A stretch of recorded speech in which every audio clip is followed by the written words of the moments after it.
Welcome to Palnadu ప్రజానాడి. Andhra Pradesh ప్రభుత్వం ఉద్యోగులకు పాత పెన్షన్ విధానాన్ని అమలు చేయాలని రాష్ట్ర మహిళా అధ్యక్షురాలు డాక్టర్ సామ్యాలు శాంతిబాయ్ విజయవాడలో ఆంధ్రప్రదేశ్ సిపిఎస్ ఉద్యోగుల భవనాల్లో మీడియాతో మాట్లాడుతూ తెలియజేశారు. రాష్ట్ర మహిళా అధ్యక్షురాలి ఒక ఉద్యోగికి పెన్షన్ అంటే ఒక భద్రతలాగా ఉండాలి కానీ భయాందోళన కలిగించేదిలాగా ఉండకూడదండి. నేటి పరిస్థితి చూస్తుంటే అలాగే ఉంది.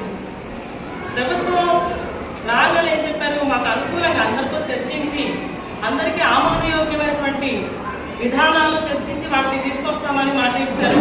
మరి ఈరోజు అది ప్రశ్నాత్మకంగా అవుతుందామని మా ఆందోళన. ప్రభుత్వం యొక్క విధి విధానాలను అట్టడుగు వర్గాల వరకు తీసుకెళ్లేది ఒక ఉద్యోగి. మరి ఆ ఉద్యోగి యొక్క సంక్షేమం చూసుకోవడానికి ప్రభుత్వం యొక్క ప్రధానమైన బాధ్యత.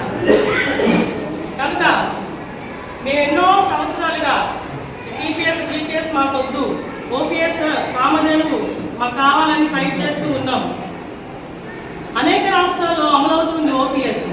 మరి రాజస్థాన్, పంజాబ్, జార్ఖండ్, ఛత్తీస్గఢ్, హిమాచల్ ప్రదేశ్ ఇన్ని రాష్ట్రాల్లో అమలవుతున్న ఈ ఓపీఎస్ విధానం అన్ని సోర్సెస్ ఉంది, అన్ని విధాలుగా అనుకూలంగా ఉన్న మన రాష్ట్రంలో ఎందుకు అమలు చేయలేకపోతున్నారో ఈ సందర్భంగా నేను ప్రశ్నిస్తూ ఉన్నాను.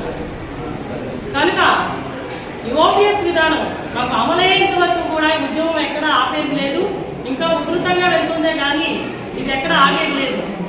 ఈ గెజిట్ విడుదల అవ్వగానే, జీపీఎస్ గెజిట్ విడుదల అవ్వగానే అట్టడుగు స్థాయి వరకు ఉద్యోగులందరూ కూడా ఆ విప్లవ జ్వాల అనేది ఆటోమేటిక్గా అందరూ కూడా జాగృతమయ్యారు. అంటే వాళ్ళ హృదయాలు ఎంత తీవ్రంగా ఉందో మీరు పరిశీలించాలి.